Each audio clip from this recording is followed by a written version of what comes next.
The Frog Prince, or Orion Henry, originally written by Jacob and Willhem Grimm, illustrated by Binette Schroeder, and translated by Naomi Lewis. Once, in olden times, when wishes still had power, there lived a king. All of his daughters were beautiful, but the youngest was the loveliest of all. The sun itself, which sees so much, was dazzled when its light shone on her face. Close to the king's castle was a great dark forest. In that forest, under an ancient lime tree, was a well. Often, on hot summer days, the king's youngest daughter would wander into the forest and sit down on the edge of the cool well. Then, to pass the time, she would play with a golden ball, throwing it into the air and catching it again. She loved this toy. It was her special treasure. But one day she failed to catch the ball when it fell. It hit the ground, then bounced straight into the water. The princess gazed down into the depths, but the ball had quite disappeared. The well was so dark and deep that you could not tell what lay under the surface. She began to cry. Her sobs grew louder and louder, filling the air with noise. She felt as if nothing could comfort her.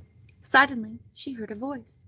"Princess," it said, "whatever is the matter? Your howling could move the heart of a stone." Where did the voice come from? She looked around and saw a frog poking his big, ugly head out of the water. "So it was you speaking just now, old water splasher. Why am I crying? I'll tell you. My golden ball fell down the well and I've lost it now forever." "I can help you," said the frog, "but what will you give me if I bring back your plaything?" "Whatever you want, dear frog," said the princess. "My finest clothes, my jewels, even my golden crown." "Oh, I don't want clothes and jewels, things of that kind," said the frog, "but I would like some love and affection. Now, if you promise to let me be your special friend and playmate, if you let me sit beside you at the dinner table, eat from your golden cup, and sleep in your little bed, if you promise me these small things, I will dive down and bring back your golden ball." "Yes, yes," said the princess, "I'll promise whatever you want if only you bring back my lovely ball."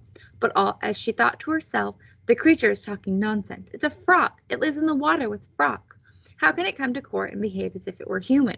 The frog, though, heard only the promise. He nodded, then dived down into the well. After a while, he swam to the surface with the golden ball in his mouth and shook it out onto the grass. The princess was overjoyed to see her treasure again. She picked it up and rushed away. "Wait, wait!" cried the frog. "I can't run at that speed. Your legs are longer than mine." But his croaking calls were wasted. The princess raced on, the frog out of her mind. The poor fellow turned sadly and went back into the well. The next day the princess sat down in her usual place at the royal dinner table. She was about to take a cherry from her golden plate when she heard a peculiar noise. Splash, splash, flop, flop, on the marble stairs. Something was crawling up, step by step. That something reached the door and stopped. It knocked, thud, thud. It spoke in a croaking voice. "King's daughter," it said, "open the door." Fearfully, the princess went to the door and peered outside. There was the frog, waiting patiently. She shut the door and quickly went back to her place at the table. Oh, she was afraid. She sat quite still, but her heart beat fast, so fast that her father noticed. "Child," he said, "what is the matter? Is an ogre waiting outside to carry you off?" "No, no," she said, "it isn't an ogre. It's a nasty frog." "A frog? What does he want?" "Dear father, as I was playing by the well, my golden ball fell into the water. I was crying so hard that the frog offered to bring it back, only he made me promise to let him be my playmate and sit next to me at the table. I never thought that he could leave the well and come to the palace. Now he is outside and wants to come in." At that moment the knocking started again. Thud, thud, thud, thud, and the listeners at the table heard these words. "There was a princess. Open the door. She made me a promise. I'll tell you more. A promise that she must keep. I've come for food and drink and sleep. Princess, oh princess, you cannot hide. Your frog companion waits outside." "Daughter," said the king, "you made a promise. It must be kept. Go and open the door." Slowly, the princess did as she was told.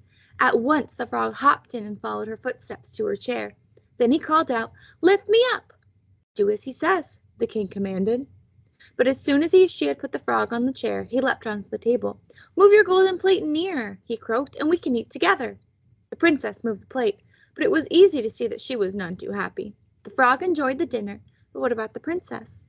Every morsel stuck in the poor girl's throat. At last the frog finished his meal and spoke again.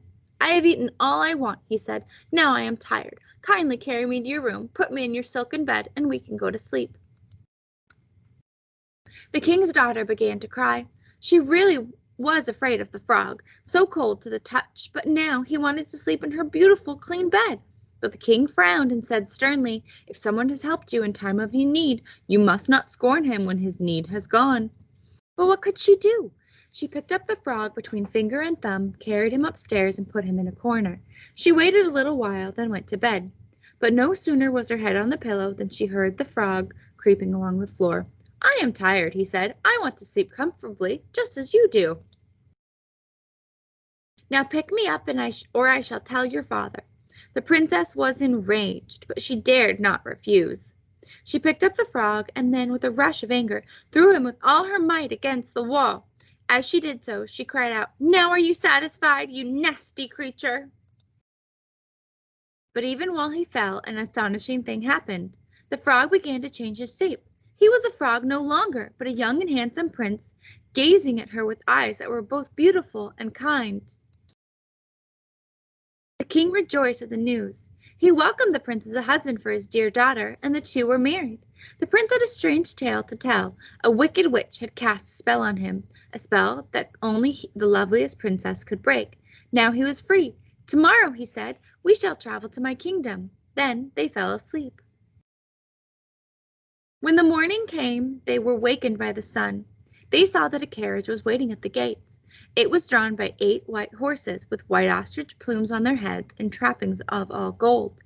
At the back stood a serving man with 3 iron bands around his heart. So great had been the man's grief when his master was bewitched, that he had placed 3 bands around him to keep his heart from breaking. "My faithful Henry," said the prince, and greeted him joyfully. And now the bride and bridegroom were ready to leave for the young man's own kingdom. Faithful Henry lifted each one into the carriage, then took his place behind them. After they had driven a short distance, a sharp crack was heard. Startled, the bridegroom spoke. "Henry, Henry, what's that sound? Is the carriage breaking?" "No, sire, 'tis a ring that bound my heart when it was aching. But now my lord is freed and back. Joy has made the iron crack." Then a second time they heard a crack, and a third time after that. Each time the prince feared that the carriage was breaking, but no, the sound came from the last of the bands freeing faithful Henry's heart. Grief forged the bonds at first. Grief for his lord accursed, joy made the bonds to burst.